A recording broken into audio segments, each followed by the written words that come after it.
Hoje, eu e meu grupo, composto por Júlia Forte, Luana Nascimento, Raíssa Santos e Sabrina Borges, iremos apresentar sobre o tema de evolução. Meu nome é Raíssa e irei falar sobre a teoria de Lamarck, Darwin e neodarwinismo. Bom, irei fazer uma pequena introdução sobre a evolução.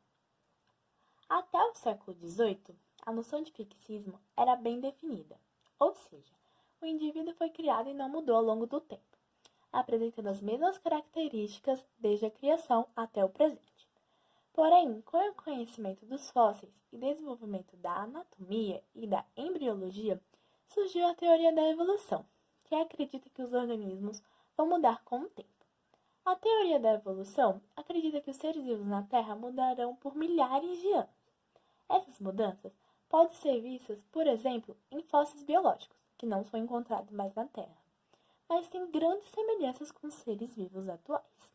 Todas as teorias evolucionárias existem falando sobre a mudança, mas a forma como a mudança ocorre é diferente. Teoria do Lamarck ou Lamarckismo.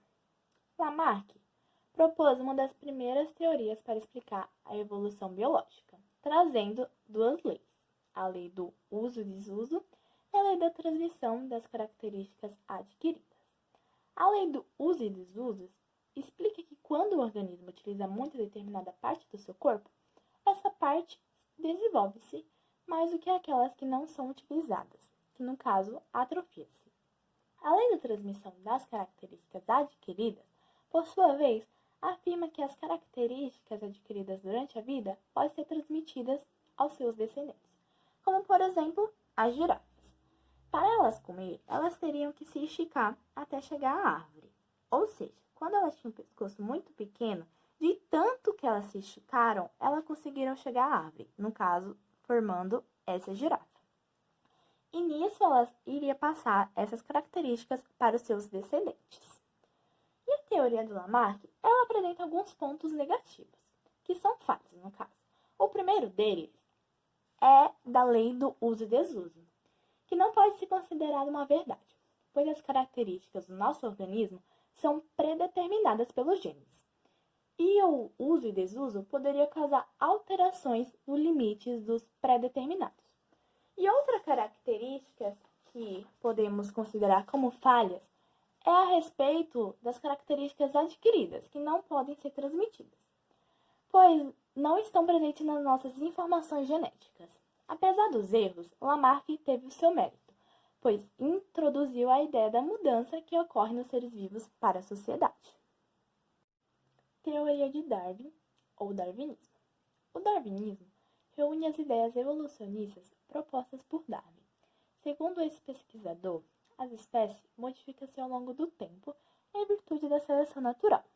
Para ele, os organismos vivem uma luta constante pela sobrevivência, e apenas aqueles mais aptos são capazes de sobreviver, reproduzir e passar as características vantajosas para os seus descendentes. Apesar da seleção natural ser um mecanismo correto, Darwin não conseguiu explicar como as características vantajosas surgiam nos organismos ou como eram transmitidas. Essa explicação não foi possível porque ainda não havia um conhecimento sobre a genética. E ele também acreditava que o meio ambiente fosse como um filtro, selecionava os mais aptos e eliminava os menos aptos. Como, por exemplo, as girafas maiores, elas iriam sobreviver a esse ambiente porque elas conseguiriam se alimentar. Já as menores iriam morrer porque elas não alcançariam esse alimento. Ou seja, só sobrariam as girafas maiores, e elas iriam se reproduzir e passar essa característica de ser maior para os seus descendentes. O neodarwinismo ou a teoria sintética da evolução. O neodarwinismo é uma teoria criada com a contribuição de vários pesquisadores para explicar os fatores que Darwin não compreendia quando apresentou a sua teoria.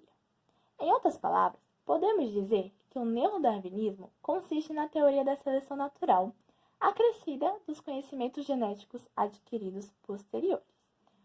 Sendo assim, o neodarwinismo incorpora a ideia de mutação, recombinação genética e isolamento reprodutivo. E o neodarwinismo é a teoria mais aceita pela ciência para explicar a evolução das espécies. Isso aqui é uma representação de um DNA.